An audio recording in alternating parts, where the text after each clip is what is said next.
Hey guys, so we have a new Netflix action movie called The Mother. So The Mother just came out on Netflix yesterday, starring Jennifer Lopez. So this is an action movie that feels very much like a cheap knockoff Walmart version of a good action movie.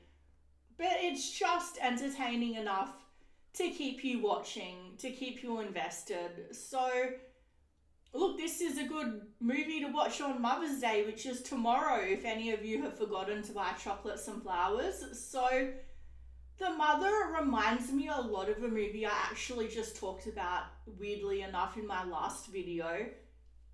So, I was talking about my favourite 90s action movies, and this reminds me a lot of a movie called The Long Kiss Goodnight, which is just, if this is the Walmart version, that is the real thing. That is a really good action movie starring Gina Davis and Samuel L. Jackson. So it's the same plot as this movie.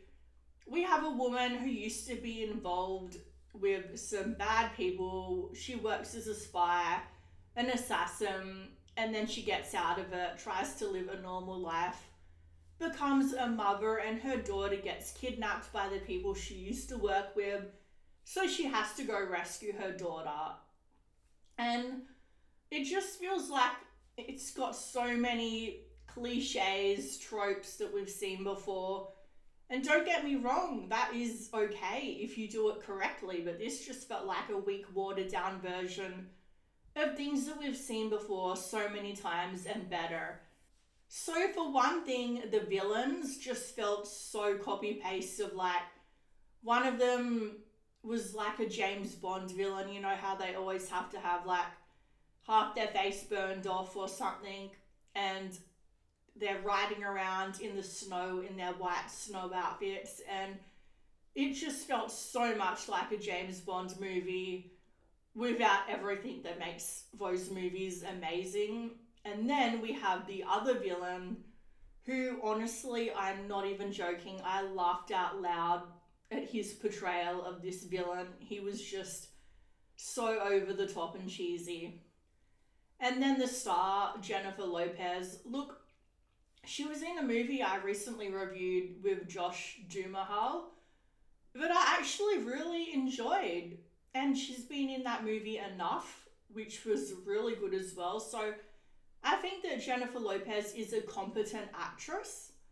I just feel like she fits a certain type of role, and this wasn't it. She doesn't suit that tough action hero type role. Like, there were scenes where she was fighting and you could put it down to bad choreography, but it just was so awkward, you know, her trying to hop off a motorbike, and just the scenes where she was trying to be a badass, it just felt really awkward. Like, she was just not fitting this role. But then you have like Gina Davis from The Long Kiss Goodnight, and she was perfect in that role. But yeah, some women just can't do every single role in Hollywood. Jennifer Lopez, she can definitely do serious roles. Like, that movie Enough was a very serious, emotional, intense movie. But this type of movie, yeah, it's just not for her. So the script definitely felt like it was a bit awkward in parts, especially the first act. The first act felt like it was taking its time to get on its feet, but then when it did, going into the second and third act, I actually had a pretty enjoyable time. Like, I'm a huge sucker for these types of movies. I absolutely adore these movies, these action movies, and this felt very reminiscent of a 90s action movie. But yeah, without the charm. So it did get better in the end. It was fairly enjoyable, especially the filming location, wherever that was in the snow. That was a beautiful filming location.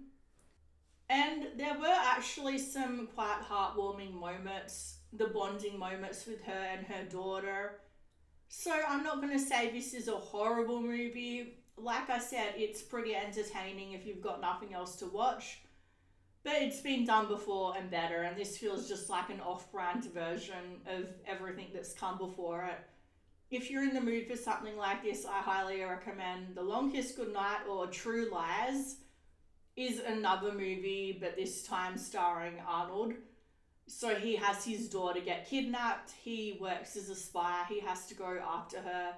It's got all of those cheesy action tropes, but does it so well. So this movie I would give 6.5 out of 10. Maybe that's harsh. Maybe I should go 7, but yeah, I'll give it a 7, okay? I'll be generous. So 7 out of 10. Let me know in the comments down below what you thought of this. What's your favorite action movie?